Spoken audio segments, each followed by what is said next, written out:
नमस्कार, मैं हूं वैशाली। आप देख रहे हैं the Bharat times news channel. आइए रुक करते हैं आज की बड़ी खबर पर। अमीर गरीब की बढ़ती खाई पर नितिन गडकरी की चिंता, समान धन वितरण और ग्रामीण विकास की दी दिशा। केंद्रीय मंत्री नितिन गडकरी ने हाल ही में एक सार्वजनिक कार्यक्रम में देश की आर्थिक असमानता पर खुलकर बात की और अपनी गहरी चिंता व्यक्त की। उन्होंने कहा कि भारत में तेजी से बढ़ती हुई अमीर और गरीब के बीच की खाई अब एक सामाजिक चुनौती बनती जा रही है। गडकरी ने इस विषय पर ईमानदारी से चर्चा करते हुए कहा कि अब जरूरत इस बात की है कि हम आर्थिक विकास के साथ साथ सामाजिक न्याय और समान अवसर की दिशा में ठोस पहल करें। गरीबों की संख्या में हो रही है बढ़ोतरी। गडकरी ने कहा कि देश में अमीरों की संख्या भले ही बढ़ रही हो, लेकिन गरीबों की संख्या उससे कहीं ज्यादा तेजी से बढ़ रही है। उन्होंने कहा कि इस असंतुलन को नजरअंदाज नहीं किया जा सकता। देश में कुछ चुनिंदा लोगों के पास अधिकांश धन और संसाधन केंद्रित हो रहे हैं, जिससे आम नागरिक और विशेष रूप से गरीब वर्ग को पीछे धकेला जा रहा है। उन्होंने इसे भारत की अर्थव्यवस्था की सबसे बड़ी चुनौती बताया। मनमोहन सिंह और नरसिम्हा राव को दी सराहना, लेकिन गडकरी ने देश की आर्थिक सुधारों की पृष्ठभूमि पूर्व प्रधानमंत्री नरसिम्हा राव और मनमोहन सिंह के प्रयासों की सराहना की। उन्होंने कहा कि 1991 के आर्थिक सुधारों ने भारत की उन्होंने कहा कि 1991 के आर्थिक सुधारों ने भारत की दिशा बदल दी और देश को वैश्विक अर्थव्यवस्था से जोड़ा। लेकिन उन्होंने ये भी जोड़ा कि आज की परिस्थितियों में केवल आर्थिक उदारीकरण काफी नहीं है।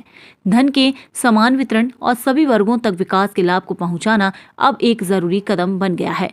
उन्होंने कहा, हमें एक ऐसी अर्थव्यवस्था की जरूरत है जो सभी को साथ लेकर चले, न कि सिर्फ अमीरों को और अमीर बनाए। समाधान, ग्रामीण विकास और रोजगार सृजन। गडकरी का मानना है कि देश में ग्रामीण अर्थव्यवस्था को मजबूत किए बिना गरीबी को नहीं मिटाया जा सकता। उन्होंने कहा कि जब तक गांवों में रोजगार, शिक्षा, स्वास्थ्य और आधारभूत सुविधाएं नहीं पहुंचेंगी, तब तक गरीबों की स्थिति नहीं सुधर सकती। उन्होंने सुझाव दिया कि हमें अपनी नीतियों को शहर केंद्रित विकास से हटाकर ग्रामीण भारत की ओर मोड़ना होगा। उन्होंने ग्रामीण स्तर पर कुटीर उद्योग, हस्तशिल्प, कृषि आधारित उद्योग और स्थानीय रोजगार को बढ़ावा देने की बात कही। उनका मानना है कि इससे न सिर्फ आर्थिक विकास संतुलित होगा, बल्कि आव्रजन, माइग्रेशन की समस्या भी कम होगी।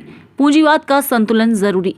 गडकरी ने यह भी स्वीकार किया कि पूंजीवाद ने देश को आर्थिक रूप से ताकतवर बनाया है, लेकिन अब इसकी दिशा में बदलाव जरूरी है। उन्होंने कहा कि यदि पूंजी केवल कुछ लोगों के पास सिमटती रहेगी तो वे सामाजिक अशांति को जन्म देगी। इसलिए वक्त आ गया है कि नीतियों को इस तरह डिजाइन किया जाए जिससे पूंजी का समान वितरण हो सके और हर वर्ग को उसके हिस्से का हक मिल सके।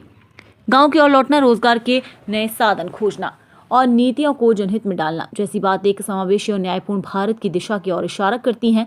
उनका ये दृष्टिकोण दिखाता है कि सिर्फ विकास दूर नहीं, बल्कि विकास का बंटवारा भी मायने रखता है। कि सिर्फ विकास दर नहीं, बल्कि विकास का बंटवारा भी मायने रखता है।